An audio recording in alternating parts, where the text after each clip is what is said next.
안녕하십니까 시청자 여러분, 박정호입니다. 수요일 오후 점심 맛있게 드셨습니까? 자, 여러분들을 위해서도 저희가 특별한 순서를 마련했습니다. 저희 시청자분들이 응원하고 많이 좋아해 주시는 분을 모셨습니다. 김의겸 민주당 의원 나왔습니다. 안녕하십니까? 네, 안녕하세요. 네. 반갑습니다. 반갑습니다. 네, 오랜만에 불러주셔서 고맙습니다. 오랜만에 뵙니까 네. 너무나 반갑고요. 네. 아마 저희 시청자분들도 반가워하실 것 같은데 들어가기 전에 시청자 여러분께 인사 말씀 먼저 좀 부탁드리겠습니다. 네. 오마이TV 예전에는 좀 자주 나온 편이었는데 이 자리에 우리 박정호 진행자와 함께하는 건 처음인 것 같습니다. 네. 앞으로도 자주 뵐 기회가 있었으면 좋겠습니다. 네, 네. 자주 뵙도록 하겠습니다. 자, 지금 의원 생활을 하시면서 네. 국회에서 어떻게 보면은 최일선에서 싸우고 있다라는 생각이 들 정도로 열심히 활동하고 계신데, 제가 원래 순한 사람인데 어쩌다 보니 이렇게 쌈딱이 되고 말았습니다. 그러게요, 싸움딱이라고 네. 표현하셨는데요. 제 개인적으로 궁금한 게 네. 어떠세요? 국회에 이제 들어오셔가지고 활동 이어가고 계신데 개인적인 소회? 그러니까 사실은 언론계 선배님이시고 네. 청와대에 계셨다가 네. 국회로 오시게 되셨는데 좀 어떤 느낌일까? 국회에서 활동하는 게 좀 어떤 생각을 좀 하시면서 하고 계실까? 이게 좀 궁금하더라고요, 개인적으로. 그래요? 예, 네. 그럼 말씀하셨으니까 기자, 청와대 대변인 그리고 국회 예, 직업을 바꿨는데 예. 제일 좋기로는 청와대 대변인 시절이 제일 좋았습니다. 그래요. 네. 그때 뭐 길지 않은 시간이었지만 네, 그때는 새벽 4시에 눈을 떠서 알람을 맞춰 놓고 새벽 4시에 에이. 눈을 뜨고 그러면 예. 빨리 회사에 가서 일하고 싶은 마음. 정말요? 네. 그래서 눈 뜨자마자 눈곱도 안 떼고 일단 그냥 바로 사무실에 가서 예. 신문 보면서부터 일을 좀 시작을 했었는데요. 음, 그만큼 그때는 설레고 막 그 기자적인 제가 27, 8년 동안 기자를 했기 때문에 네. 그 기자적인 호기심이 있어요. 그래서 청와대에서 빨리 가고 싶다라는 이유가 오늘은 또 무슨 일이 벌어지나. 네. 그 매 순간순간이 역사의 한 장면이고 다 살아있는 기사고. 그렇죠. 네. 이제 그랬던 이유가 이제 특히 그때가 이제 제가 평창 동계 올림픽이 시작돼서 예. 남북 정상회담이 이루어지고 그리고 이제 음, 하노이에서 이제 사실상 좀 안타깝. 성과가 없이 예. 아쉬운. 마무리될 때 그 네. 기간을 제가 풀로 있었거든요. 아. 네. 그래서 그때 정말 눈 뜨면 출근하고 싶어지는 그런 때였고요. 네. 지금은 사실 그렇게 즐겁지는 않습니다. 네. 지금도 대변인을 맡고 네. 계신데. 근데 지금은 이제 그 일선에서 싸운다고 하는 게 뭐 응원해 주시는 분들로부터는 박수도 받지만 네. 또 뭐 그 이상 가는 또 비난도 받고 또 싸우는 과정에서 이래저래 부딪히는 사람도 많고 그렇네. 그러니까 예. 마음이 뭐 이렇게 좋은 상태는 아니죠. 좋은 상태. 솔직하게 말씀을 네. 좀 해주셨는데 그래도 저희 시청자분들은 응원을 계속 정말 해주고 계시고요. 네, 고맙습니다. 정환님이 이런 댓글 주셨네요. 김의겸 의원님 화이팅입니다 하시면서 이게 그때 설레던 새벽 4시에 일어나던 그때를 얘기하시면서 다시 그런 날이 올 겁니다. 네, 이렇게 정말. 네. 말씀해 주셨습니다. 뭐 그때는 제가 없어도 아무 상관없으니 그런 날이 좀 빨리 왔으면 좋겠습니다. 네, 알겠습니다. 블루 러브님께서도 의원님 응원합니다. 찔레꽃 향기님도 김의겸 의원님 응원합니다. 이임승님도 김의겸 의원님 정의의 불사조. 이런 또 아이고. 평가도 해 주셨습니다. 자, 저희 시청자분들이 많이 반갑게 맞이해주고 계신데요. 그래도 저희가 현안에 대해서 하나하나 좀 짚어봐야 될 것 같아요. 윤석열 대통령이 당선 1년이 지나가고 있습니다. 뭐 정부 출범은 5월에 했지만 그래도 당선 이후에 우리 대한민국에 여러 가지 변화가 있는 상황인데요. 먼저 윤 대통령 당선 1년 그동안 쭉 보시면서 총평을 먼저 한번 들어볼게요. 네, 뭐 제가 굳이 말씀드리지 않아도 뭐 시청자분들께서 뭐 다 피부로 느끼고 계실 텐데요. 네, 저는 옛날에 이제 그 프랑스 혁명 뒤에 네. 1789년 혁명이 일어났지만 촛불 혁명이라고 하면 네. 혁명이 일어났지만 그 뒤로 다시 왕정 복고가 몇 차례 이루어지잖아요. 그렇죠. 그리고 이제 그런 왕정 복고가 이루어지면 앙시앙 레짐이 다시 들어오면 제일 먼저 바뀌는 게 타파됐던 신분제가 다시 살아나는 겁니다. 네. 그래서 지금 우리나라에서는 어떤 특징이 있냐면 일단 검사라고 하는 신분제, 그 직업이 검사. 가지고 있는 신분제적인 네. 특성, 이게 지금 뚜렷해지고 있다라고 생각을 하는데 지금 얼마 전에 한번 따져보니까 장차관급만 13명, 네. 그리고 그 각 부처에 파견되어 있는 사람 검사가 70명. 어. 거기에 지금 거의 200명에 가까운 검사들이 문재인 전 대통령, 이재명 당대표 네. 그 사냥을 하기 위해서 지금 다 몰려들고 있지 않습니까? 네. 그래서 지금 그 지난 1년이 그래 왔습니다. 그래서 그게 이번 정부는 정말 검사에 의한 검사를 위한 정부다. 네. 그런 일종의 신분제 부활과 같은 걸 좀 느꼈고요. 네. 신문제 부활. 조금만 더 말씀을 드리면 네. 제가 기자 시절에 검찰을 좀 출입을 했더랬습니다. 그때 김준규 검찰총장이라는 분이 계셨어요. 네네. 네. 그 김준규 검찰총장 시절에 세계 검찰총장 회의 이런 게 있었습니다. 들어본 것 그러니까 같습니다. 네, 각국의 검찰총장들이 이제 한 곳에 모여서 총장 회의를 하는 곳인데 김준규 검찰총장 시절에 우리나라에서 서울에서 열렸어요. 네, 그걸 마치고 김준규 당시 총장이 저희 기자들에게 했던 얘기가 기억이 나는데 세계 모든 검찰총장들이 자기를 부러워하더라. 대한민국의 검찰총장, 대한민국의 검사를 부러워하더라. 오, 그래요? 네, 그 다른 나라의 검찰총장이 하는 말이 예. 야, 대한민국은 어떻게 이렇게 검사들이 네. 사회에서 이렇게 좋은 대우를 받고 이렇게 대회 하나 치르는데 이렇게 어마어마하게 이렇게 거창하게 치를 수 있고 정부가 지원을 받느냐. 예. 그리고 보니까 검사가 굉장한 그 권한과 지위를 누리더라. 야, 검사를 하려면 대한민국에서 해야겠더라. 이런 이야기를 이제 그게 벌써 10년도 더 전입니다. 그렇죠. 그 이야기를 이명박 대통령 때였죠. 네. 그런데 지금은 그 검사들이 권력을 잡았잖아요. 그렇죠. 네. 네, 검사 출신.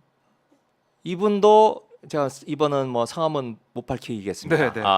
네. 이분도 전직 검찰총장이 한 분이신데 예. 그분이 제가 한 달이 건너서 들었는데 이렇게 말을 했다 그래요. 예. 다른 이제 검사들 후배 검사들 앞에서 윤석열 정부는 윤석열 개인의 것이 아니다.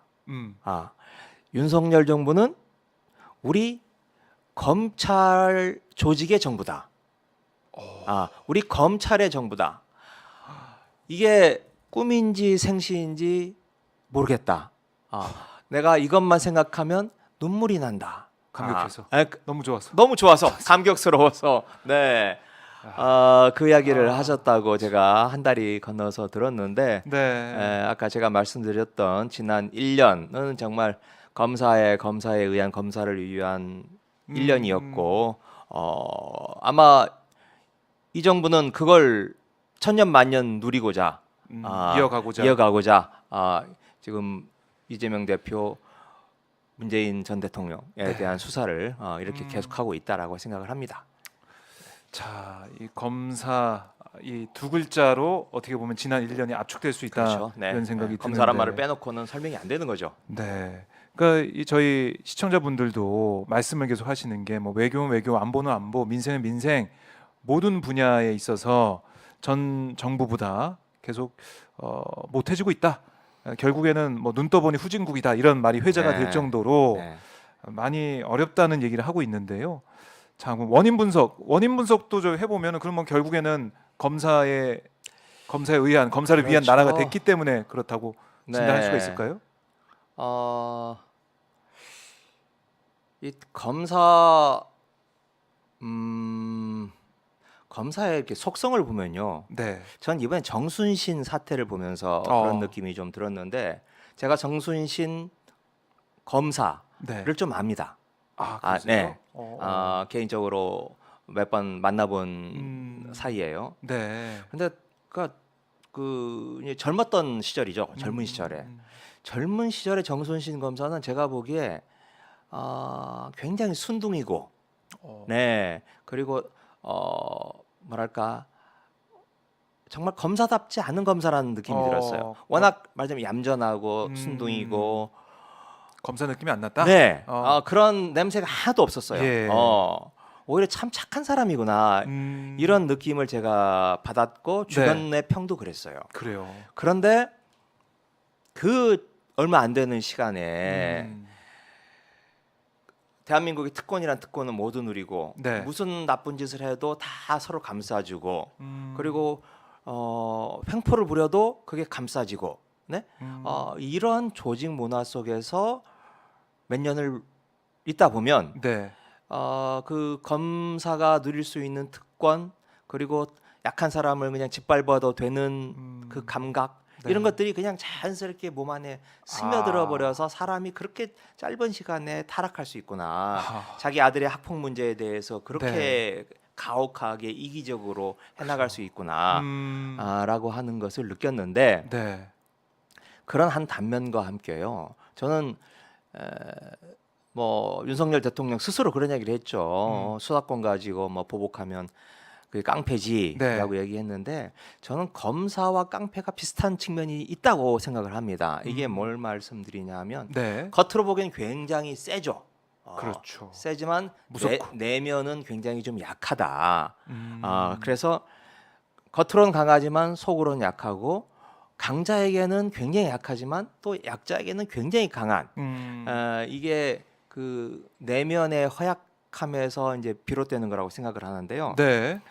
아까 그 여러 가지 그 뭐 눈 떠보니 후진국이 된 이유도 예를 들면 외교 같은 경우에도 이제 네. 그런 건데 자기가 자긍심이 있고 자존감이 있고 그리고 내가 이 어려운 국제 정세를 헤쳐나갈 힘이 있다면 스스로 자강하는 이것부터 일을 찾아야 되지 않겠어요? 그런데 이번에 강제동원 문제를 풀어가는 해법이나 또 지금 이 동북아에서 어떤 군사 정세에 편입되는 방법 이런 네. 것들을 보면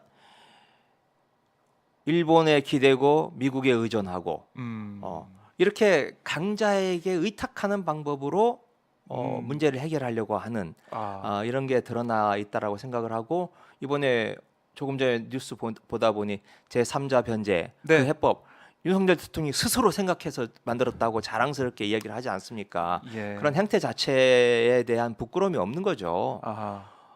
그에 반해서 약자에 대해서는 또 엄청나게 이제 강하게 나가는 그렇죠. 건데 그건 어찌 보면 그런 내면의 허약함이 주는 불안감과 초조감이 강자에게는 기대고 약자에게는 한없이 짓밟아 버리는 네. 그런 형태가 뭐 정치, 경제, 외교 뭐 모든 곳에서 저는 나타나고 있다고 생각을 합니다. 뭐 네. 예를 들면 뭐 재벌을 위해서는 모든 특혜를 다 주면서 노조에 대해서는 또 그러니까요. 뭐 한없는 탄압을 가하고 있지 않습니까? 건폭이라는 단어를 네. 딱 보니 건폭이네. 그렇죠. 사이즈 보니까 사이즈 보니까. 네. 진짜 윤석열 대통령 사이즈. 그런 얘기가 나올 정도로 지금 미국, 일본 뭐 어떻게 보면 아까 그 조폭 얘기도 하셨지만 네. 큰 형님, 작은 형님 섬기듯이 네. 그런 모습을 보이면서 약한 모습을 보이고 딱 밀착되어 있는 모습을 보이면서 약자에 대해서는 한없이 강하다. 그게 외교면 외교, 경제면 경제, 뭐 사회면 사회, 정치면 정치 당연히 보인다는 그런 말씀이시고 이번에 이제 국민의힘 전당대회만 보더라도 이런 윤석열 정권의 이제 민낯이 드러났다 이렇게도 평가해 볼 수 있지 않을까요? 어떻습니까? 네, 그렇죠. 단면이 또 드러난 것 같아요. 네, 뭐 완전히 일색으로 됐으니까요. 음, 아까도 뭐 잠깐 제가 프랑스 남의 나라 얘기를 하긴 했지만 네, 그 프랑스 그 루이 14세가 그런 얘기 하지 않았습니까? 짐이 곧 국가다. 그렇죠. 라고 하는 유명한 말을 했는데 네, 진짜 윤석열 대통령의 사고방식에는 짐이 곧 당이고 짐이 곧 국가다 이런 마인드가 있는 게 아닌가. 그래서 아. 온갖 뭐 여러분들도 다 기억하다시피 온갖 편법과 수단을 가리지 않는 방식으로 김기현 대표와 네. 최고위원들을 이렇게 만들어냈잖아요. 그러니까요. 그 뭐 몇몇 뭐 여러분들이 누구보다도 잘 아실 테고. 네. 그런데 하여튼 김재원 끝나자마자 김재원 최고위원이 1등이었죠. 네. 김재원 그죠. 예상 바뀌었어요. 네, 5.18 문제에 대해서 그렇게 음. 좀 천박한 표현을 립 써가면서 서비스 네, 했다느니. 뭐 조상의 무덤을 판다 어쩌고 하는 음. 이야기까지 해가면서 그 5.18을 정면으로 부정을 해버리지 않았습니까? 네. 그리고 또 태영호 의원도 선거 직전에 4.3이 북한에서 그 개입한 거다. 김일성이 뭐 사주한 거다. 뭐 이런 식으로 이야기한 건 그건 정말 우리가 4.3이나 5.18 그게 독재 정부 시절에 얼마나 왜곡되고 그 뒤틀리게 네. 역사를 가르쳤습니까? 그런데 그걸 되찾기 위해서 우리가 뭐 광주 뭐 엄청난 희생 또 4.3 같은 경우에는 뭐 몇만이 죽어가는 그런 네. 피의 역사를 딛고서 이제 겨우 만들었는데 겨우 이제 바로 세웠다라고 생각을 했는데 이걸 이렇게 그냥 바로 부정해버리고 짓밟아버리는 이런 걸 보면서 이게 참 허망하기도 하고 네, 그러니까. 뭐 한없이 분노스럽기도 한데 네. 하여튼 윤석열 대통령 본인이 가지고 있는 캐릭터가 폭주하는 열차, 윤석열차이라고 생각을 하는데 네. 사실 대통령과 그 주변의 행정부가 그렇더라도 당이 그에 대해서 일정하게 브레이크도 걸어주고 견제도 해줘야 이게 일정하게 안전하게 운행이 되는 건데 민심을 전달해야 네, 되니까요. 그렇죠. 근데 지금은 폭주하는 열차에 브레이크가 아니라 엑셀을 더 엑셀을 밟아주는 그런 느낌이 들어서 예. 폭주하는 열차에 견제 장치가 없으면 없다. 결국은 탈선밖에 없는 거 그렇죠. 아닌가? 사고가 네, 나겠죠. 그런 생각이 듭니다. 네. 예. 이 윤석열 대통령이 있고 김기현 당대표가 있어도 결국에는 윤석열 대통령이 당대표를 겸직하는 듯한 그런 느낌. 그렇죠. 뭐 격주로 네. 만난다는 거 아니겠습니까? 네, 네. 만나서 윤 대통령에게 여러 가지 사안을 이제 보고하고 결재받고 이런 느낌이 좀 들어요. 분위기가 그렇게 좀 갈 것 그렇죠. 같아요. 그 최초의 대변인이었던 조선일보 논설위원 이동훈 씨였던가요? 아, 예, 예. 네. 기억합니다. 그 1시간 이야기하면 55분 떠든다고 하지 않습니까? 그 뭐 아무리 정도로. 많이 만나면 뭐 하겠습니까? 그건 이야기를 민심을 전달받기보다는 네. 본인의 지시사항을 음. 하달 하명 하는 그런 만남이 되지 않을까요? 지시사항 그리고, 전달. 네. 그리고 뭐 김기현 대표 사실 이번에 당 대표가 되기 전까지는 김기현이라는 정치인의 비중 또 대중적인 신망 네. 이런 게 거의 좀 약했던 분이죠. 그러니까 있나 없나 싶었던 분인데 초반 그- 여론조사 봐도 네, 하위권이었잖아요. 그렇죠. 그분이 당 대표까지 된 것은 그만큼 윤석열 대통령의 네. 입에 혀처럼 굴었기 때문에 이렇게 가능하지 않았겠어요. 네. 그러니 뭐 자주 만난다고 해서 당정 간의 소통이 되고 민심이 전달이 되고 정부의 정책 방향이 수정이 되고 뭐 그러지는 네. 않을 거라고 생각됩니다. 네. 그래요.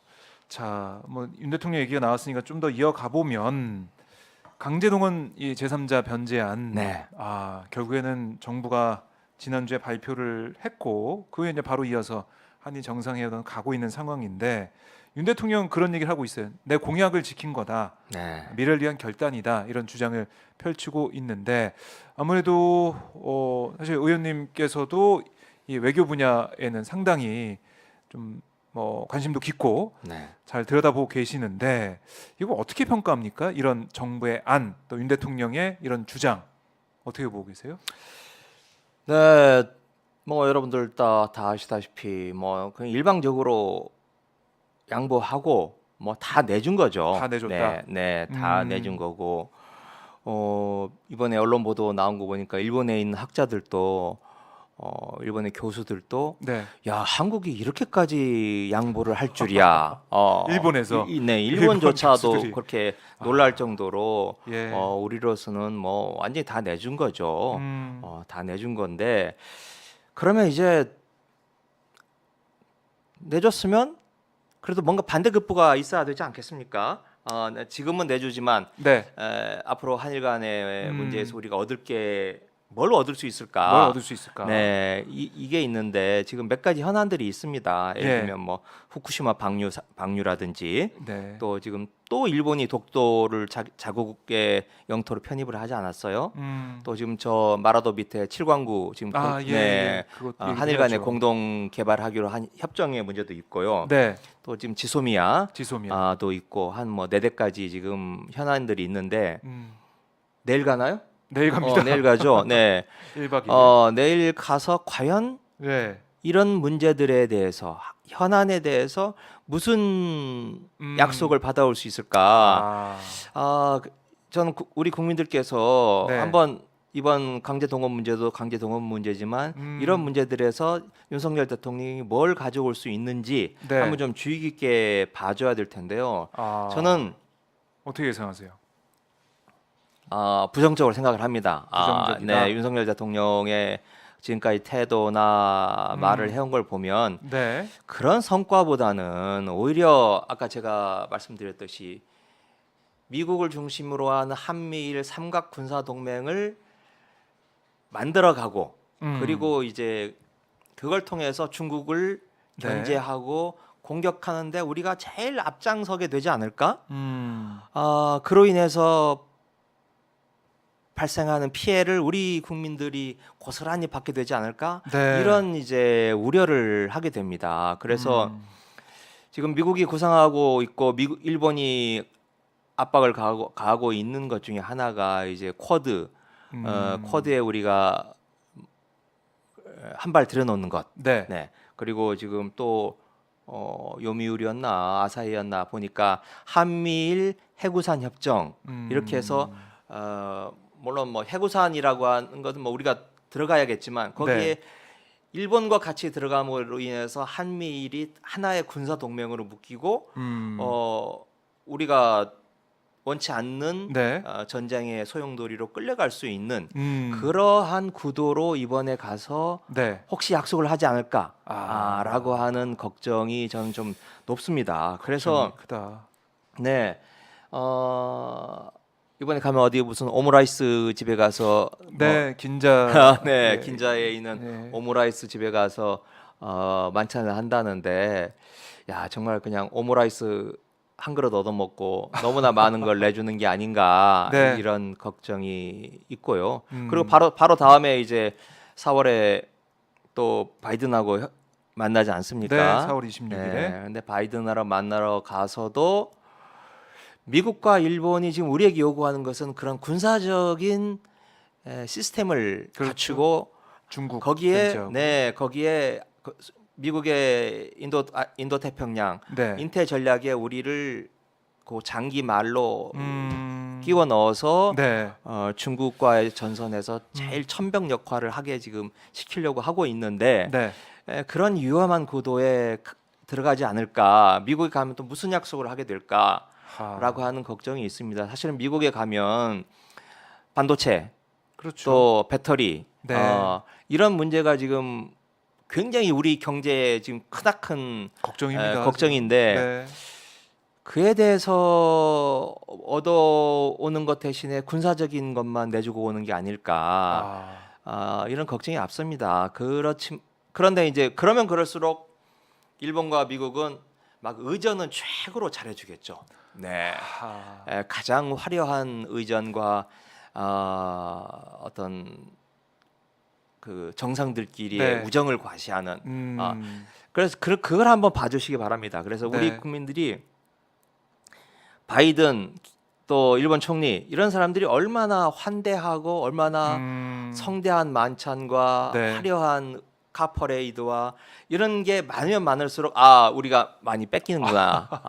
그래서 그걸로 그 반비례합니다. 정확하게 그래요? 반비례하니까 예. 국민들께서 그런 점을 좀 한번 좀 지켜봐 주시기 네, 바랍니다. 체크 포인트네요. 네. 그리고 이제 미국 방문 같은 경우는 국빈 방문이기 때문에 네. 어마어마하게 어쨌든 대접을 받고 오는 거 아니겠습니까? 국빈 방문이니까 그렇죠. 그게 지금 12년 만에 국빈 예. 방문이라는 건데. 얼마나 내줄지 그러면. 네. 그래서 이미 이번 강제동원 문제 우리 정부가 발표하자마자 네. 미국에서 바로 맞아요. 블링컨이라든지 무슨 세기의 결단이다. 세기의 타결이라는 네. 등 발언 나오지 않았습니까? 네. 그게 미국으로 밤 새벽이에요. 그렇죠. 새벽인데 이미 다 준비해 놓고 있었다는 거죠. 아하. 그러니까 그것도 볼수 있네. 크게 보면 미국에서 지금 네. 미국이 그려놓은 그림 속에 지금 우리가 움직이고 있는 건데 4월에 미국이 가서 미국의 인도 태평양 전략에 어떻게 들어갈지 그 안보 문제도 좀 굉장히 좀 관심 있게 좀 봐주시기 바랍니다. 우려됩니다. 뭐 네. 그 연관돼서 이제 중국과의 관계 때문에 네. 이게 결국에는 우리 경제에 안 좋은 영향을 주는 게 아니냐. 그렇죠. 큰일 났다 경제가 네, 이런 얘기도 지금 나오지 않습니까? 사실 우리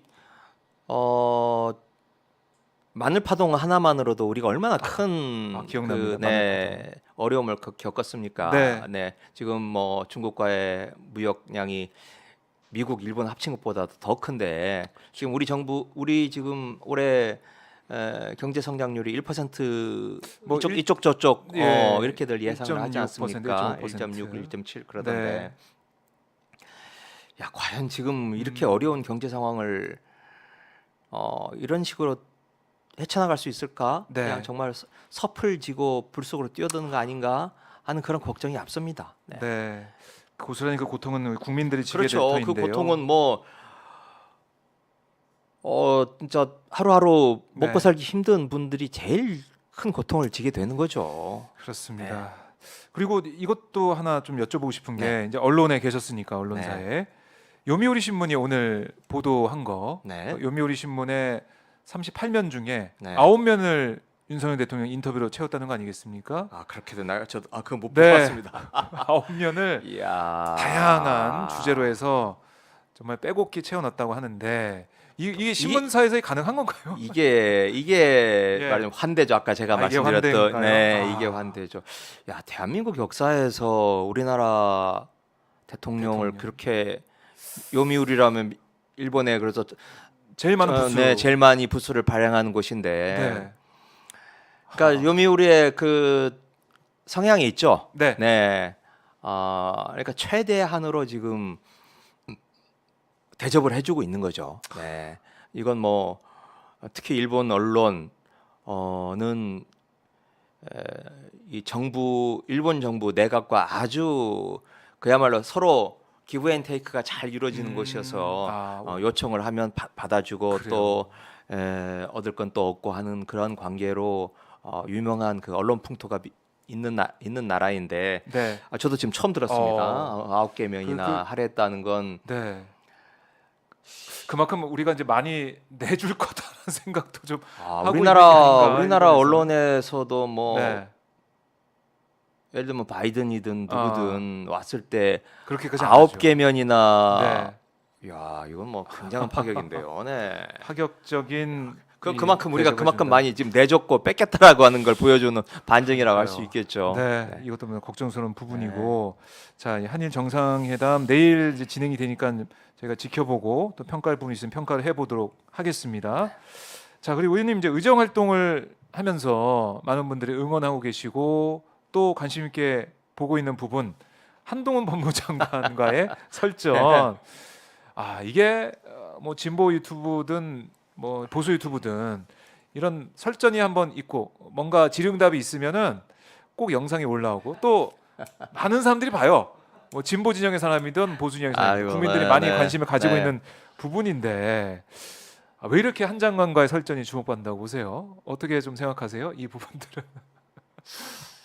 뭐 일단은 제가 한동훈 장관의 비중이 대단히 중요하다라고 생각을 합니다. 이게 단순히 그 전에 윤석열 검찰총장 있었을 때 네. 사실 윤석열 검찰총장의 머리가 한동훈 장관이었거든요. 어, 네.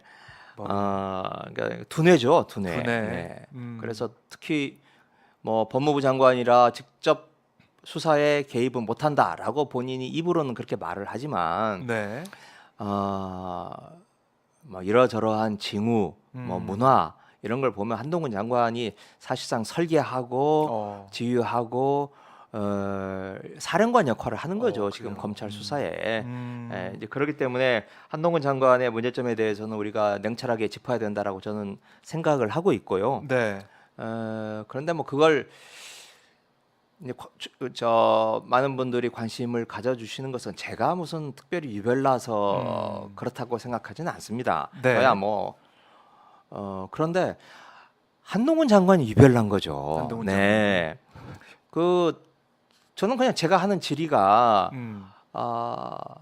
그냥 뭐 통상적인 국회의원이면 할 수 있는 일 네. 그리고 그런 방식 아하. 뭐 제가 뭐 특별히 특출나게 질의를 하는 것도 아니다라고 생각을 합니다. 하지만 그에 대해서 그냥 보통의 통상적인 장관이라면 뭐 사실이면 사실이다 네. 아니면 아니다 또 뭐 알면 안다 모르면 모른다 그렇게 이렇게 담백하게 질문하고 하고 넘어갈 수 있는 문제인데 그렇게 하지 않잖아요. 네, 네.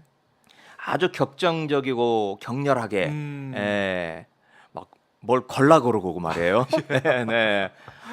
그리고 대단히 그 현란한 정치적 구사를 하잖아요. 네. 정치인 느낌이 있더라고요. 네. 답변한 걸 보면. 그게 타고난 것도 있지만 제가 보기엔 철저하게 준비해 오고 있다라고 생각을 합니다. 예. 네.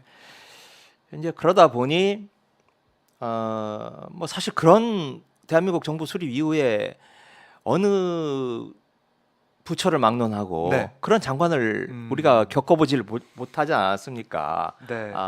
이제 그런 의미에서 사실은 한동훈 장관에게 스포트라이트가 가는 거고 이제 제가 가끔씩 주변에 보조로 있는 그런 거라고 저는 생각을 하는데요. 네. 여하튼 그 매사안 뭐 시시콜콜 자신의 입장을 강렬하게 네.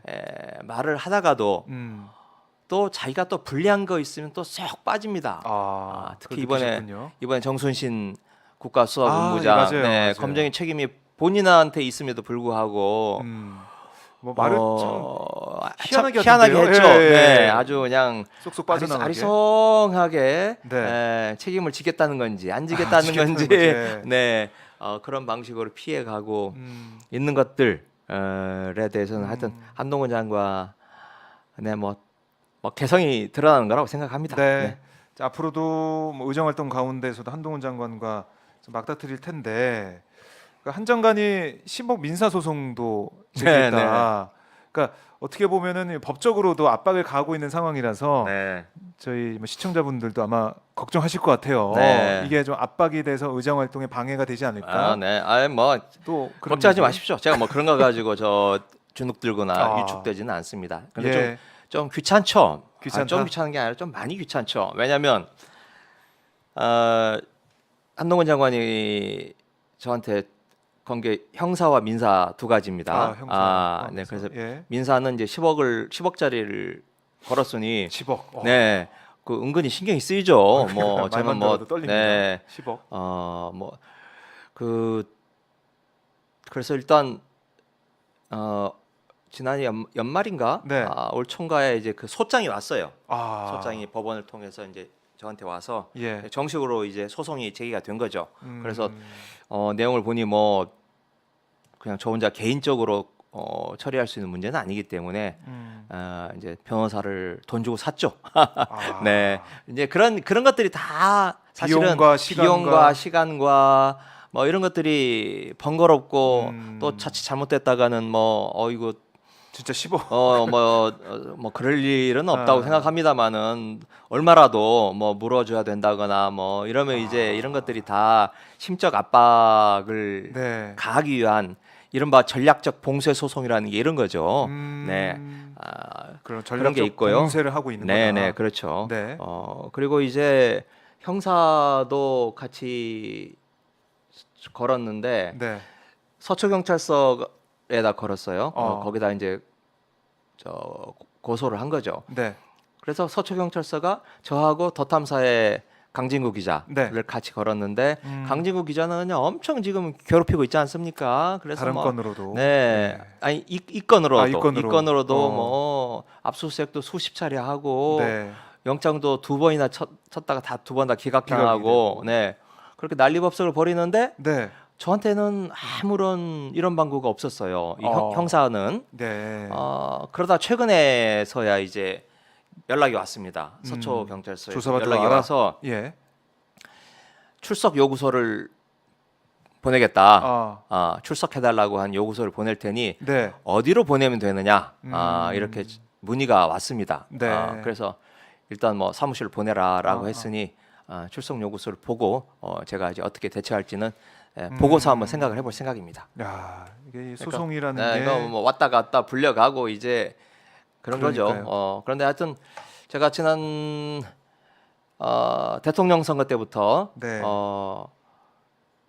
이제 주로 그때는 김건희 여사, 윤석열 대통령, 그때 주로 이제 무속, 네. 무슨 뭐 음. 건진법사 뭐 이런 무속과 관련해서 제가 의혹을 많이 제기를 했고 네. 10건을 제가 고발을 당했었는데 아하. 다 해결이 됐습니다. 그 그건 건은. 해결이 됐군요. 네. 근데 그 10건 다 해결하는 동안에 네.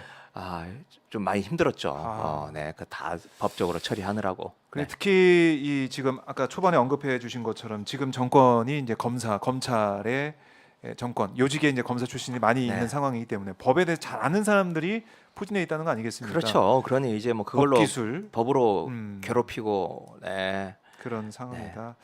자, 이 아까 김건희 여사 말씀도 하셨지만 민주당이 김건희 특검법 대장동 50억 특검법 발의를 했습니다. 이게 이제 어떻게 진행될까? 과연 발의가 됐는데 통과까지 이뤄질까? 여기에 많은 국민들이 관심을 가지고 있는데 정의당이 손을 잡아야 네. 사실상 180석 가능성이 있기 때문에 정의당과의 공조도 잘 될 것이냐 이래저래 좀 글쎄요 잘 될까라는 심정으로 많은 분들 보시는 것 같아요. 네. 어떻게 예상하십니까? 글쎄요. 이 문제는 무슨 정치인들이 네. 선택을 할 수 있는 문제가 아니고 음. 그냥 역사적 의무다 이렇게 생각을 합니다. 역사적 의무다. 네. 그리고 정의당에서도 당원들이 네.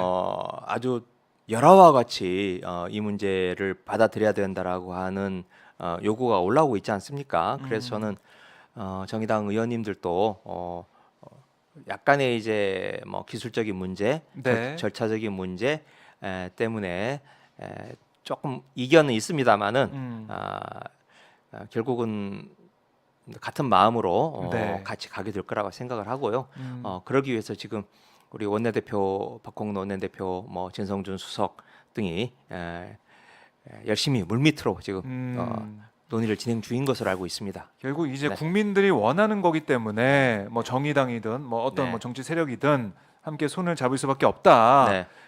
계속 여기에 특히 이제 국민들의- 김건희 특검 같은 네. 경우에는 정의당이 우선 김건희를 소환하고 검찰이 소환을 하는 걸 지켜본 뒤에 그 다음 저 단계를 밟아 나가겠다라고 그랬었죠, 이야기를 맨 처음에. 그런 입장인데 최근에 보니까 저 네. 다시 검찰청 앞에 가서 소환하라고 요구를 하셨더라고요. 네.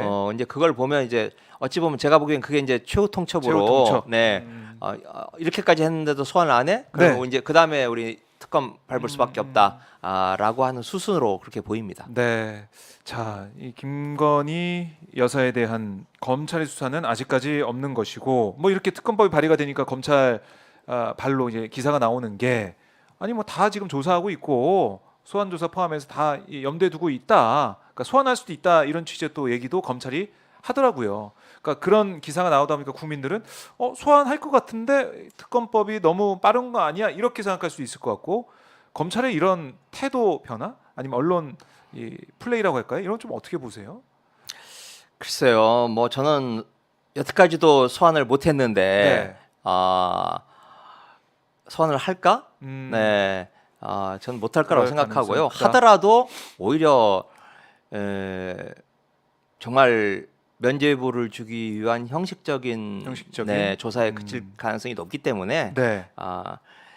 다시 한번 이 문제가 국민들의 관심을 끌으면서 특검에 대한 요구가 더 높아지는 계기가 되면 됐지 이걸로 문제가 해결될 거라고 생각하지 문제 않습니다. 해결되지 네. 않는다.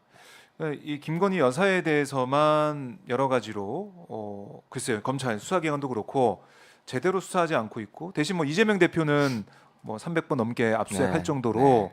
거의 탈탈 털고 있는데, 그러니까 이런 비교를 해보면 딱 드러나고 있는, 그러니까 살권수가 안 된다, 살아있는 네. 권력 수사가 안 된다는 모습은 계속 보여져서 이게 뭐 여론에 어떻게 보면 반영이 될 거다, 아니면 내년 총선에 영향을 줄 거다, 어떻게 좀 예상을 하십니까? 결국에는 영향을 줄 수밖에 없을까요? 네, 이 문제가 해결되지 네. 않고서는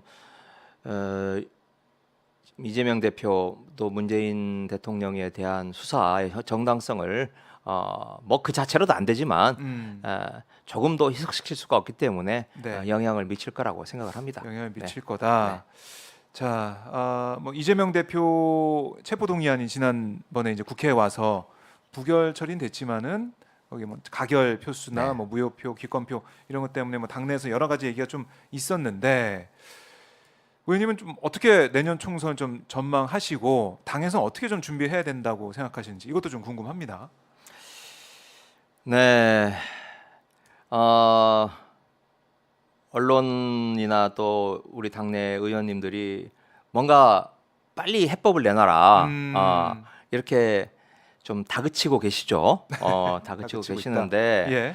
저는 시간이 필요하다고 생각을 합니다. 시간이 필요하다. 이른바 이재명 대표의 사법 리스크라고 하는 것에 대해서요. 네. 한번 이렇게 한번 생각을 했으면 좋겠습니다. 지금 검찰이 뭐 한 달 됐나요? 영장을 청구를 하지 않았습니까? 근데 영장을 청구했지만 영장 내용을 보면 그냥 쭉정이죠. 네. 빈 껍데기이고 그야말로 10,000원짜리 한 장 나오지 않고 그야말로 법리 논쟁을 할 수밖에 없는 걸로 영장을 치지 않았습니까? 네. 자, 검찰이 영장을 몇 번이나 더 칠 수 있을까요? 일부에서는 내년 총선 때까지 마치 꽃놀이피 하듯 검찰이 마음만 먹으면 언제든지 계속 영장을 칠 수 있을 것으로 늘 보지만 검찰 내부의 사정이나 또는 그 법조인들이 가지고 있는 생리를 봤을 때는 네. 저는 그러지 못하다고 생각을 합니다. 아하. 지금 다음에 칠 수 있는 게 쌍방울이 제일 유력한데요. 네. 이것도 뭐 제3자 뇌물 뭐 이렇게 가져가요. 네. 그런데 지금 800만 불이 문제가 되고 있지 않습니까? 이 800만 불을 김성태라고 하는 사람이 북한에 보냈다고 하는데 네. 사실 보냈다는 것도 입증하기가 쉽지 않지만 거기에 돈을 받았다라는 북한 사람은 어떻게 조사를 하고 압수해야죠. 네, 이걸 입증을 하겠습니까? 예. 결국은 이화영 전 부지사를 네. 통해서 뭔가를 만들어내야 되는데 그게 안 나오니까 시나리오는 썼는데 네. 입증할 방법이 없는 거예요. 아하. 네, 그러니까 최근에 이재명 대표께서도 얼마 전에 이야기를 하셨지만 예. 3주짜리 영장을 발부받아 와가지고 경기도청 사무실을 아예 공간을 점유하고 압수수색을 하고 있지 않습니까? 네. 그렇습니다. 그 내용을 제가 조금만 더 구체적으로 말씀드리면 네. 그 중에 어떤 한 과가 있어요. 뭐 거기 각 국과가 있으면 그 과에서는 검찰이 달라고 하는 서류의 페이지가 6만 장이랍니다. 6만 장. 6만 장, 6천 장도 아니고 600장도 아니고 6만 장이어서 그 과에 있는 과장부터 말단 직원까지가 네. 그 6만 장을 카피해서 주느라고 꼬박 이틀을 밤을 새워가면서 네. 일을 해서 검찰한테 넘겼다 그래요. 6만 장 볼 수나 있나요? 그러게 말입니다. 검찰에서? 그거 어디다 아유. 진짜 우리 나무가 아깝죠. 네. 그리고 더 하나 재미있는 건 네. 이제 검찰이 압수수색을 할 때 그 경기도청에 있는 메인 서버가 컴퓨터가 있지 않겠습니까? 네. 그러면 이제 거기에 각종 이제 서류들이 다 들어 있으니 이제 그 중에서 압수수색을 할 때 키워드를 쳐서 거기 그렇죠. 관련된 서류를 맞아요. 이제 추출하는 겁니다. 그렇게 하죠. 제가 키워드 네. 아마 몇백 개가 있더라고요. 몇백 그걸 개. 제가 이렇게 얼핏 일별을 한번 해서 한번 본 적이 있습니다. 네. 그랬더니 이게 무슨 북한 노동신문 같아요. 아, 거기에 나와 있는 용어들이 네. 다 북한 뭐 김정은, 아. 이설주, 뭐 김영철, 달러, 아. 다 그런 용어로 북한과 관련된 인물, 제도, 시스템, 이런 걸로 꽉 차 있어요. 그러니까 뭘 말하냐? 네. 김성태가 800만 불을 보냈다라고 진술을 하니 이거하고 경기도청을 어떻게든지 연결을 해야 되는데 연결할 방법이 없으니 야. 그와 관련된 단어를 다 그 야. 컴퓨터 서버에 있는 걸 쳐서 예. 끄집어내려고 하는 거예요. 근데 제가 그거 보고 놀랍네요. 참 검찰 안 됐다. 안 돼. 어, 애쓰고 있네요. 진짜 애쓰고 있네. 그리고 지금 김성태 들어온 지가 지금 얼마나 됐습니까? 꽤 됐잖아요. 꽤 됐죠. 이 검찰도 지금 안달복달 속이 지금 끓는 거예요. 네. 막 멋지게 장사했죠. 김성태 데려올 때만 해도 막 금방 뭐라도 생중계하고 생중계하고 난리 막 났었죠? 난리 나고 네. 했는데 자기들이 멋지게 시나리오 썼는데 그걸 채울 팩트가 하나도 없는 겁니다. 그것도 시나리오 찍어야 되는데 만들어내야 되는데 만들어내야 작품이 되는데. 안 나와. 그러니까 위에서는 막 쪼겠죠. 왜 그거 하나 못 찾냐. 그러니 이제 그 밑에 있는 검사들이 저 속 네. 시커멓게 타가면서 지금 하고 있는 게 그 압수수색의 목록과 6만 페이지와 3주짜리 영장. 이게 간접적으로 지금 이 상황을 보여주고 있다고 생각합니다. 그렇네요. 네, 그래서 제가 이제 아까 다시 한번 네, 네. 원점으로 돌아가서 영장을 과연 몇 번이나 칠 수 있겠느냐는 거예요. 네, 어떻게든 치긴 칠 겁니다. 이 대북 이걸로도 쌍방울로도. 만들어 내려니 네. 만들어 내겠죠. 어떤 식으로든지. 음. 근데 세 번째는 뭘로 하죠? 이게 이제 번째. 이른바 그 정자동, 백현동 뭐 이런 이야기입니다. 예. 그게 이야기가 됐으면 벌써 거의 수사했죠. 이건 그렇죠. 우선 이야기가 되는 게 우선순위에 밀려나 있는 상황. 대장동이고 예. 그 다음이 쌍방울이고 그 다음이 이제 정자동, 백현동인데 지금 여기는 개점 휴업이에요. 지금 그러다 보면 개점. 여력이 없어요. 지금 네. 이것만 하고 있지 않습니까? 아. 일반적으로 언론이나 또 우리 당내 일부 의원들이 걱정하는 만큼 영장 제가 보기에는 그렇게 쉽게 못 칩니다. 2번 치고요. 많이 쳐봐야 전 3번 친다고 생각합니다. 네. 그걸 견디는 게 중요하고요. 첫 번째. 그걸 견뎌야 된다. 두 번째로는 예. 지금까지는 검찰이 일방적으로 수사를 하고 조중동을 중심으로 해서 말 잘 듣는 언론한테 흘려주면서 보도가 엄청 나오고. 혼자 예. 그 일방적인 그 PR을 한 거죠. 네. 네. 하지만 이제 검찰의 시간은 끝나가고 이제 재판부의 시간이 지금 열리기 시작을 하지 않았습니까? 그 대표적인 게 엊그제 있었던 김용 네. 전 도의원 네. 재판인데 거기 본 기자들이 그래요. 그래도 뭐라도 나올 줄 알았는데 8억 6천만 원을 줬다고 하니 네. 남욱이 유동규를 통해서 김용까지 그럼 음. 뭐라도 증거 재판에서 나올 요만한 줄 쪼가리라도 뭐가 나와야 되지 않습니까? 네. 그런데 날짜도 그냥 4월 초, 5월 중순 이렇게밖에 이야기를 못 하고 그러니 재판부 판사가 김용한테 네. 너 왜 뭐 때문에 변심했냐? 이재명을 위해서는 분신이라도 유동규에게 네. 유동규에게 분신이라도 하겠다라고 했던 아. 사람들이 왜 변신한 거야? 라고 물어봤어요. 물어보는 건 그만큼 이 상황에 대해서 재판부도 이해가 안 너무 갸우뚱거려지니까 물어보는 거거든요. 그렇네요. 그런데 자 앞으로 재판이 이재명 대표와 관련된 재판이 자 유동규 이제 시작됐고요. 네. 곧 있으면 이제 정진상 재판이 시작될 그렇죠. 겁니다. 이 재판 그리고 이제 기소를 대장동 건에 대해서 또 이재명 대표를 또 하고 네. 저는 이 재판이 그런 재판을 하는 것 자체가 부담이라고 생각하는 분들도 많지만 네.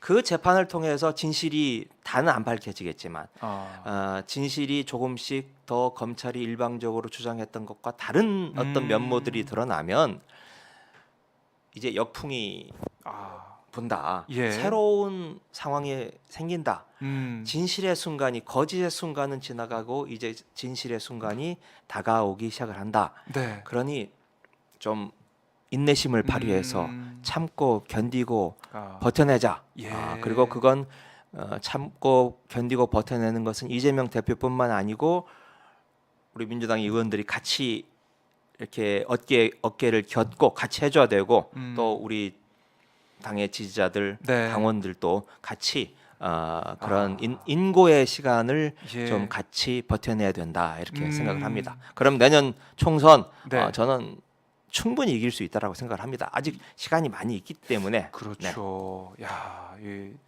말이 너무 상황을- 길었습니다. 아니면 정리가 되고요. 뭔가 머릿속이 정리가 되는 그런 느낌이 드는 말씀이었습니다.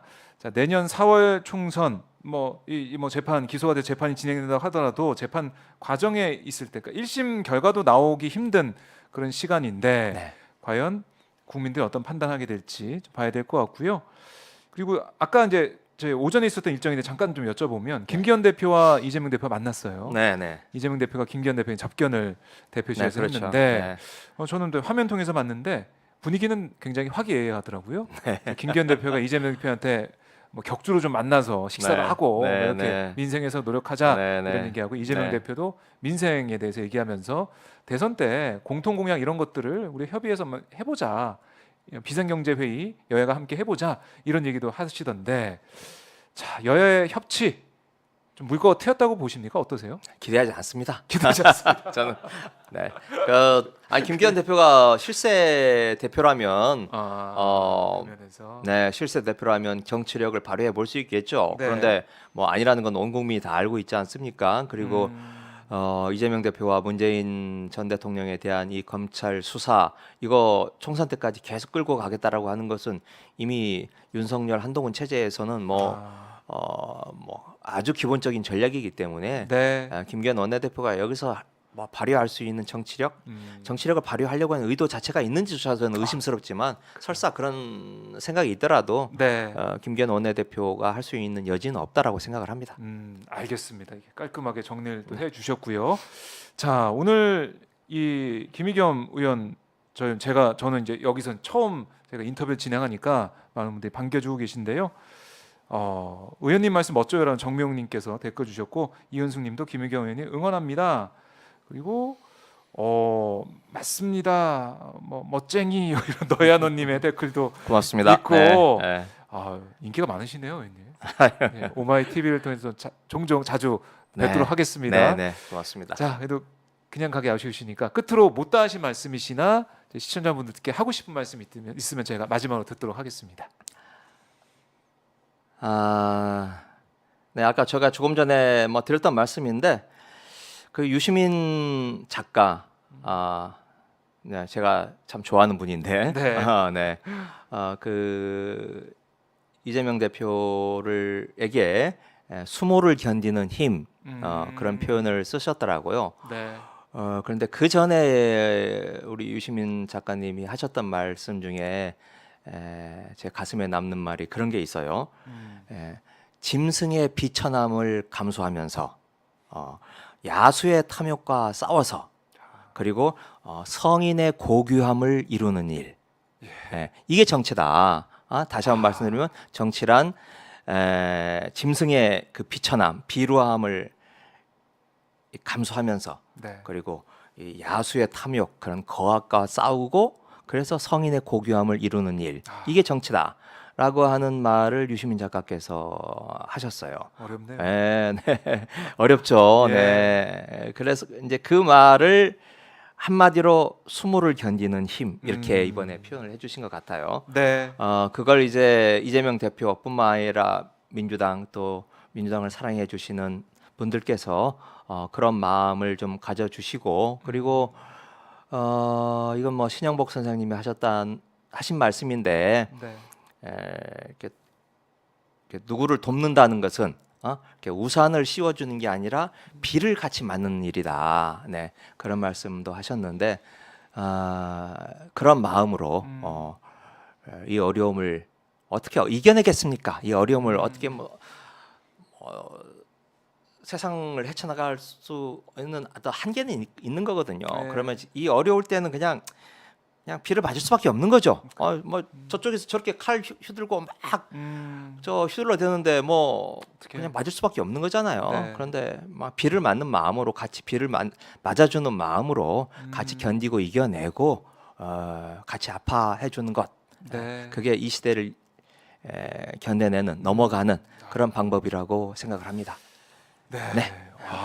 저희 시청자분들께서도 멋지십니다. 뭐 제발 잘 견디고 이겨. 여기 제 말이 아니라 유시민 작가와 신영복 선생님의 말씀입니다. 또 인용을 했을 뿐입니다. 네. 여기서 말씀을 또 해주시니까 네. 많은 분들이 공감을 하시고 또 응원을 해주고 계십니다. 자, 의원님 오늘 나와보시니까 또 오고 싶으시죠, 오마이 TV? 네, 아이고 그래도 예, 답정너. 거의 1시간이나 했네요. 아이고, 네. 아까 제가 한 20분만 끝날 줄 알았는데. 네. 오시면은 또 네. 이제 매력에 빠지셔가지고 계속 오시게 됩니다. 네, 네, 고맙습니다. 말씀 잘 들었고요. 다음에 또 조만간 뵙도록 네, 네. 하겠습니다. 네, 고맙습니다. 고맙습니다. 네.